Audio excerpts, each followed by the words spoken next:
Hi friends, welcome back to my channel. For those of you who don't know, my name is Jen and I talk about true crime cases on this channel. So jumping into today's story, Rachel was born on September 12th, 1983 in Melbourne, Australia. Growing up, Rachel had two younger sisters named Ashley Rose and Heather, and she also grew up with her mother Elizabeth and her father Michael. Rachel's home life was described to be quite loving and happy, and she had a very normal upbringing. And her entire family was very creative and very artistic, and she had both immediate and extended family members who were authors, designers, and even artists. Rachel herself was very passionate about dancing and modeling, and she actually had dreams of one day owning her own dance studio. She specifically really enjoyed ballet, and she and her younger sisters would love to regularly perform for her parents. She was so passionate about doing ballet that at some point she even begged her parents to let her drop out of school and to focus on doing dance exclusively. There was actually a dance academy in Melbourne, Australia that she really wanted to join. It was called the Dance Factory, and she basically really wanted to drop out of school and to enroll in that dance academy. This was definitely not an easy decision for her parents to make because obviously she was so young at this age.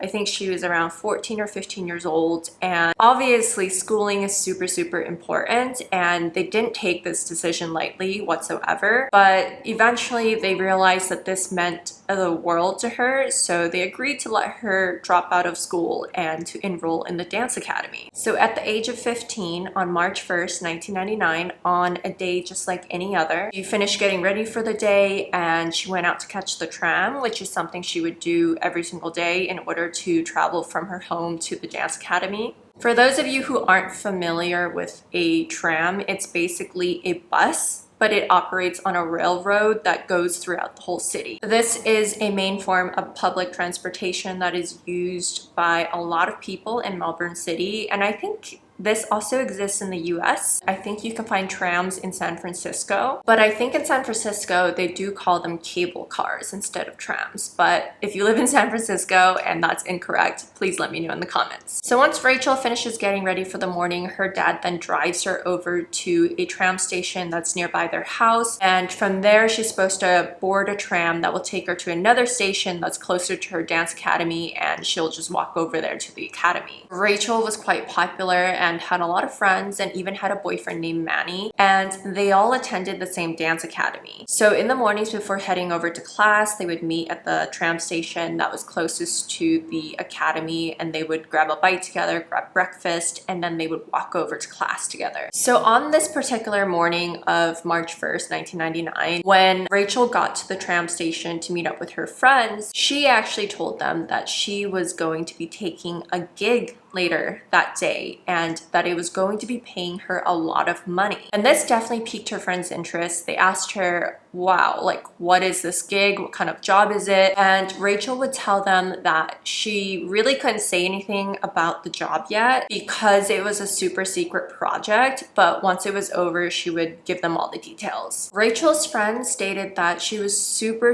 excited about the project, and she had promised them that she would tell them everything when she would see them the next day. Rachel was so secretive about the job that she didn't even tell her boyfriend Manny any details about it. She just told him, like, look, I will tell you tomorrow when I see you and once the job is over, because I really can't disclose any information about this because it's so secretive. However, she did tell Manny that this job did involve a close friend of her family's, and that was basically the only thing she told him. So at 5:35 p.m. that day, classes would finish and Rachel, Manny, and Rachel's friends would all leave the academy together. Manny and Rachel eventually had to go separate ways because they lived in different areas of the city. They said their goodbyes, and she promised that she would call him right after the job was finished. So that would leave Rachel with her group of friends, and they would begin walking towards the tram station together. However, instead of going to her normal tram station, she told her friends that because of the job she was doing that evening, she needed to go to a different station. The walk to Rachel's usual tram station was about a 9-minute walk from the academy, but the station that she needed to go to that evening for the gig was about a 20-minute walk from the academy. It was getting dark pretty soon, so Rachel's friends did ask her if she wanted them to walk with her because it was quite far and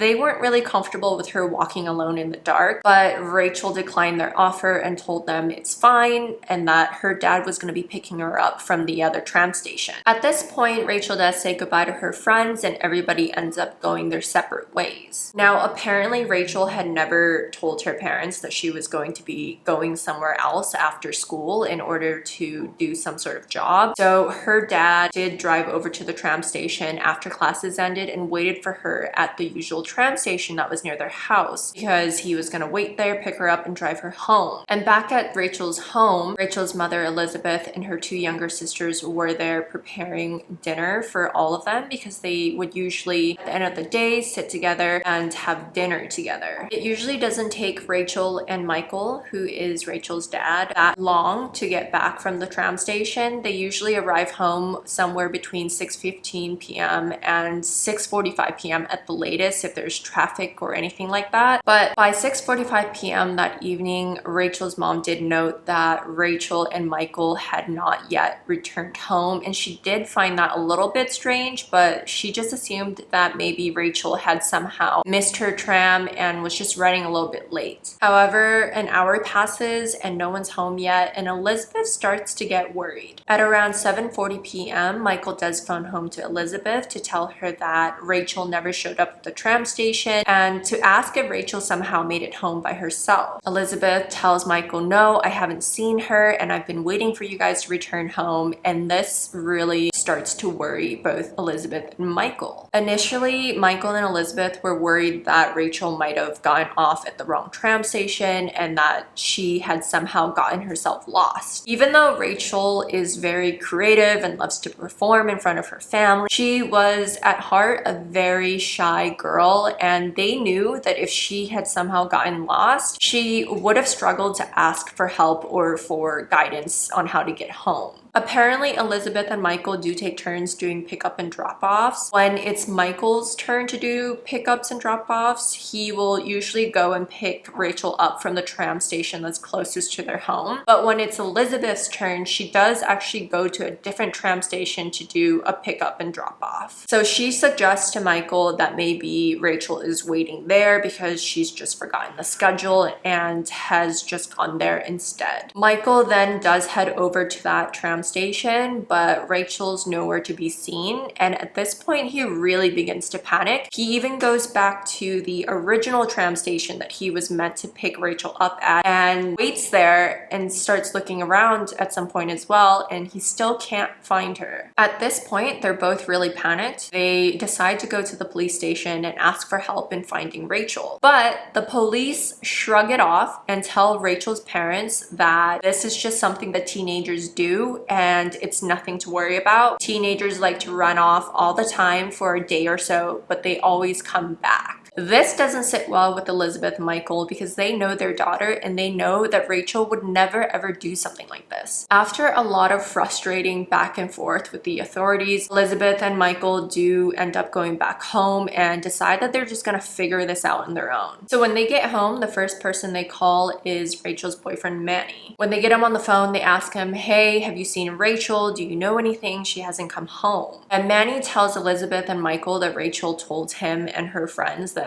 she was going to be meeting up with an old friend later that evening who was going to be paying her a lot of money for a job. He also told them that unfortunately he didn't have any additional information because she had told him that it was a super secretive job and she wouldn't be able to give him any details until the job was finished. And again, because Rachel's parents had no idea about this job, they were super alarmed to hear about this for the first time ever. Rachel had said absolutely nothing about any type of job that she was going to be doing, and she didn't even tell them that she wasn't going to be coming straight home after school. Now they decide to start calling Rachel's friends from the dance academy to see if Rachel might somehow be with them, but again, no dice. Rachel's friends did tell Elizabeth and Michael the same story that Manny told them. They did tell Elizabeth and Michael that Rachel did take a different tram station that day and that she had walked to that tram station that was about 20 minutes away from the academy. family. Her parents then quickly got into their car and drove out to that tram station, looked everywhere for her, but unfortunately she was still nowhere to be seen. The next day on March 2nd, Rachel's parents did drive back again over to that tram station that Rachel had walked over to, and this time they brought photographs of Rachel with them. They were going around in the tram station showing people Rachel's photograph in hopes that somebody might possibly remember seeing her the other night there. They also did go to the tram station that was closest to her dance academy, and they did go into the different shops around that area with photographs of Rachel to ask the shopkeepers if they might have seen Rachel. There was this one shopkeeper that owned a shop, a shoe shop, near Rachel's dance academy that did tell Elizabeth and Michael that Rachel actually on March 1st went into their shop and had asked them to hold for her these blue platform shoes, and that she would be back on March 2nd to collect these shoes and to pay for these shoes with money that she was going to be receiving from a gig that she was about to go do that evening. I believe that Rachel and Manny actually went together into the shop during the morning of March 1st before classes began, because they were walking to the academy and Rachel saw the pair of blue shoes and she really loved them, so she went in to reserve them. Rachel's parents did ask the shopkeeper to alert them if Rachel shows up to collect the shoes. They thought that, okay, if on the off chance that she actually did run away, she will probably eventually come back to get these shoes. So they kept going into the other shops around the area, and two of these shops actually did tell Elizabeth and Michael that there was a brothel nearby that was run by a guy who is recently released from prison. And apparently this guy had a reputation for trying to recruit young and underage girls to go in and do work for him in this establishment. So they suggested that Elizabeth and Michael go check there. Elizabeth and Michael did call the brothel and they did ask the people who worked there if Rachel Barber might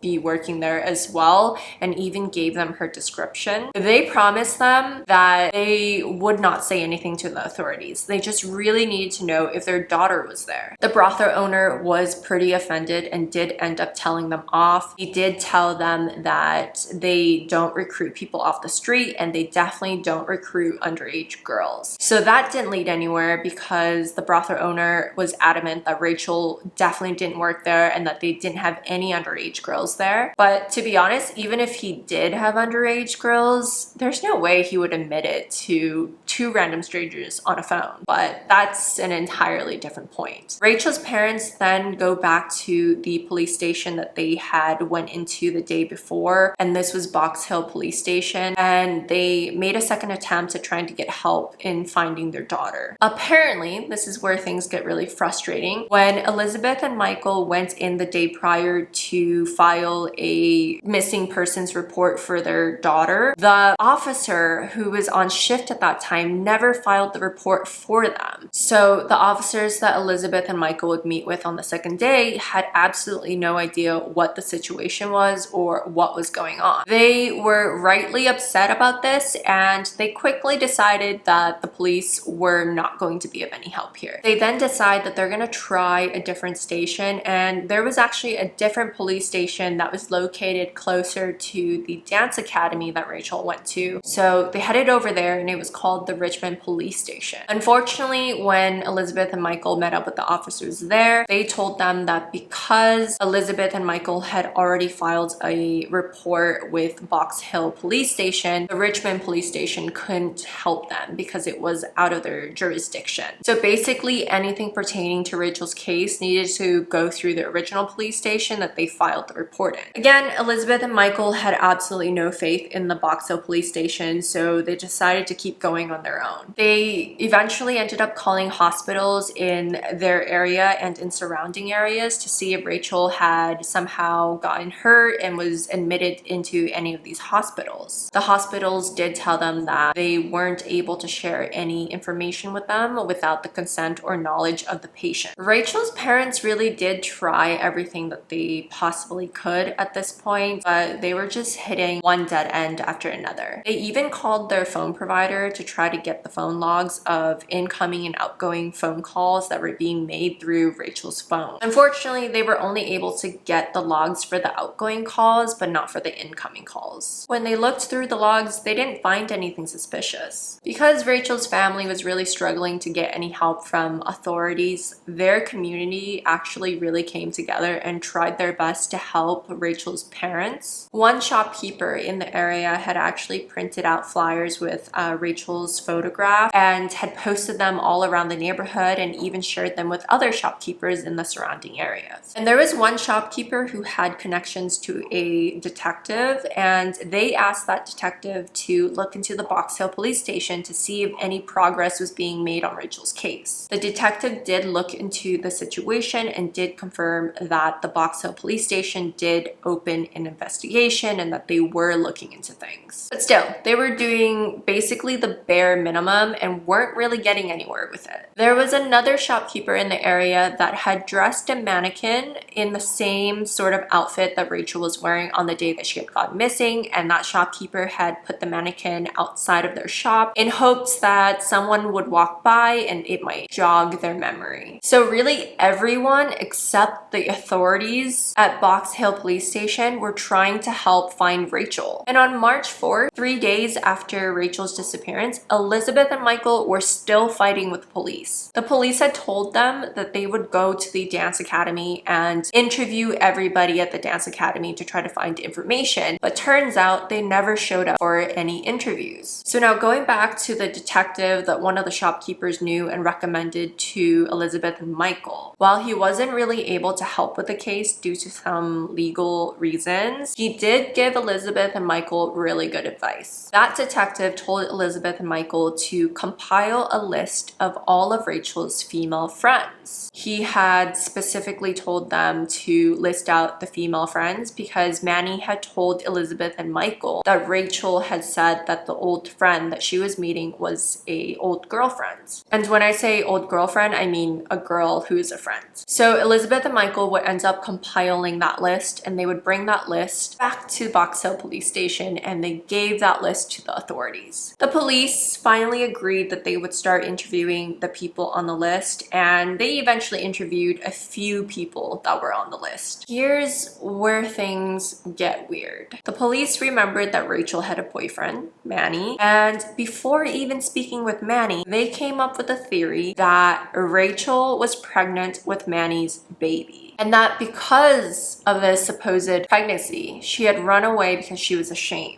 They even went so far as to say that Manny and Rachel were in an abusive relationship. And remember, they've never once spoken to Manny, so I don't know how they came to this conclusion. They came up with so many untrue stories about Manny and Rachel that were just very bizarre and so untrue. I don't know what sort of investigation they were doing, but it was just really bonkers. Manny, when he eventually got the opportunity to speak with the police, told them that there was no way she was pregnant. And if she was, she would have told him and her parents first. Rachel had a super close relationship with both of her parents, and she wouldn't have been ashamed to tell them about this or to ask them for help. Also, don't forget, she was really shy with strangers, so there was just no way that she would have been comfortable running away on her own at the age of 15. But of course, the police decided that that was the story. She was pregnant, she ran away because she was embarrassed about it, and they stuck to it. Luckily, Elizabeth and Michael and the community did not give up on Rachel. They did end up putting up more missing persons flyers all around the city, and some witnesses actually did call in. However, the witnesses that did call in claimed that they had seen Rachel getting onto a tram with some other people, but it just turned out that they had mixed her up with somebody else and that it wasn't Rachel. Days go by and Rachel's parents are still battling it out with the police officers at Box Hill Station. The police keep coming up with all these crazy theories and not really doing their job, and Rachel is still missing. On March 8th, the older sister of one of Rachel's friends from the dance academy does call Elizabeth and Michael to tell them that she had just seen the flyer for Rachel, and she remembers seeing Rachel on March 1st at 6:40 p.m. Rachel was apparently walking around with some girl, and they had gotten off at this suburb called Paran, more specifically at the intersection of Williams Road and High Street. And apparently the girl that Rachel was seen with was someone that she looked very comfortable being around. So whoever she was, it seemed like Rachel knew her pretty well. They were talking and laughing and just seemed to be having a really good time together. So when that girl did see Rachel with this person, there weren't any immediate red flags. The girl who called Rachel's parents was named Allison, and Allison did say that she did see Rachel and the girl that Rachel was with stop in front of a car dealership, and they stood there for a little while talking. Allison even went into the police station and did give the police her statement. Along with her statement, she also gave a description of the girl that Rachel was with. Around that same time, Elizabeth and Michael were contacted by the Australians Missing Persons List, and this was basically a website that was filled with missing people. They basically wanted to feature Rachel on their website. So this was a really big deal, and when the police found out about this, they decided that it was time to buckle in and start doing some real work and to start finding Rachel. The police end up making a sketch of the girl that Allison had detailed to them, and then they started going down the list of female friends that Rachel had, the list that Elizabeth and Michael had created for them. They went through the list and tried to find a girl that would look as similar as possible to the girl in the sketch that they created, and they would come across a girl named Caroline Reid Robertson. Caroline's family and Rachel's family knew each other, and Caroline actually used to babysit Rachel when she was younger. During the period of time when Caroline was babysitting Rachel, she was also babysitting Rachel's siblings as well, but she took special interest in Rachel and they became relatively close. Caroline was about 5 years older than Rachel, but they seemed to get on pretty well. However, in 1997, Rachel's family did move suburbs and the two families did lose contact with one another. Shortly after the Barbers had moved, Caroline's family did sadly fall apart. Her parents did end up getting a divorce and her dad quickly remarried. Caroline, after this point, had a really difficult time adjusting to her new life, and it seemed like she was hitting an all-time low. She even began writing a lot of really dark things in a journal. Also, I'm sorry if you can see my dog there. She is so chaotic right now. Hazel, mommy's trying to film. So anyways, once the police match the sketch to Caroline, they start looking into her and they find that Caroline, who's 20 years old now, is actually living in an apartment in Paran. And this is the same area where Allison had seen Rachel on the night of her disappearance. Police share this information with Elizabeth and Michael, and this begins to jog some old memories. Elizabeth and Michael recalled that Caroline had actually called the house a few times after they had moved. Caroline had called a few times to tell Rachel that she wanted Rachel to model for her for some school project, but for whatever reason, it just didn't happen at that time. And then they remembered that just a few days after the disappearance, Caroline called the family home to give them her condolences and to ask what happened. And it was actually this call that reminded Elizabeth and Michael to add Caroline to the list of old female friends. So after Elizabeth and Michael share all of this information with the police, they decide that they're gonna go and visit Caroline at work to try to interview her. But when they get to Caroline's place of work, the employees there do tell the police that Caroline's actually been off for a few days now because she's been unwell. So then the police head over to Caroline's place of residence, and when they get there, they knock on the door several times, but no one answers the door. They then decide that they're going to start interviewing Caroline's neighbors, and they go door to door, and they do get some very interesting information from one neighbor. On March 2nd, sometime in the early morning, Caroline's neighbor did hear Caroline furiously crying in her apartment. And when I say furiously crying, I don't mean sad sobbing.